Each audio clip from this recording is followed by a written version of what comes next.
And now, it's time for SPG.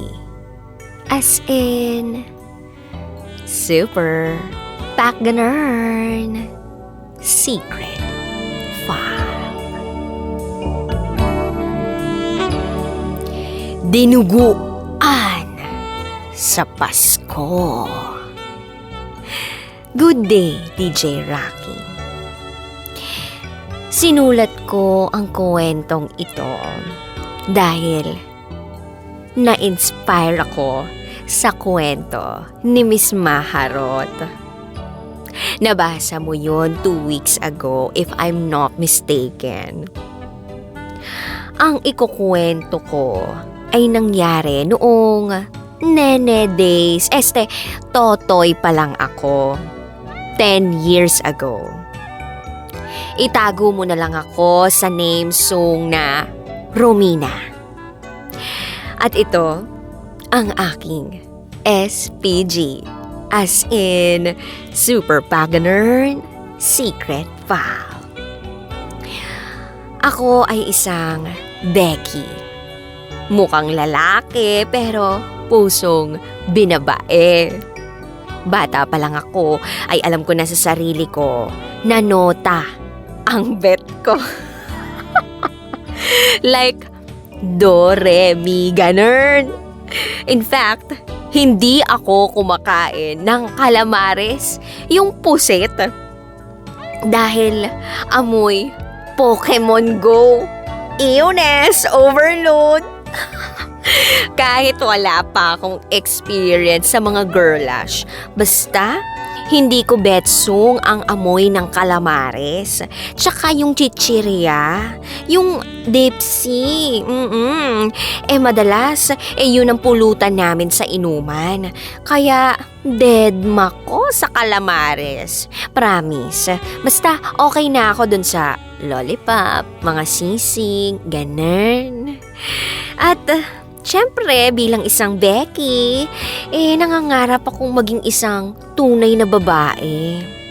Kaya naman, kinagabihan nung bago magpasko, ay may nakachat aketch na ombre or lalaki na di naman kagwapuhan pero kasarapan, te. Di na kailangan mag-magic sarap para maging malinamnam. Fast forward, ayun na nga. Mag-noche buena daw siya sa bahay namin. Pero ang plano talaga namin ay after kainan, konting lambingan. At kaya medyo excited na may halong kaba at takot. Dumating ang ombre sa bahay. Syempre pa, pinakain ko siya ng matatamis na salita at matatamis na dessert. Ilang sandali pa ay umakyat na kami sa room 306. At doon na naganap ang noche buena na kung saan nagkemean kami ng ombre sa wet packs kong virgin coconut oil. Ang nota ng ombre ay di kahabaan at kalakihan pero sa kasawi ang palad ay nagkaroon ng mark era sa aking mga leeg at iba pang tagong parte ng aking katawan. At ako rin ay dinuguan Paskong Pasko.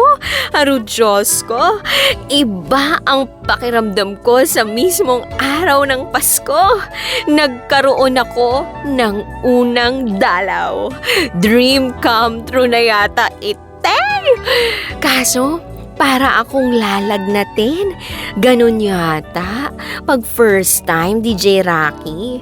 Syempre pa, nagpaka-normal naman ako nung Pasko para hindi mahalata ng kawertud ko o ng ate ko na ako ay isa ng ganap na dalaga. Hanggang dito na lamang po. Muli, ako si Romina at ito ang aking SPG. As in, Super Pagganern Secret File.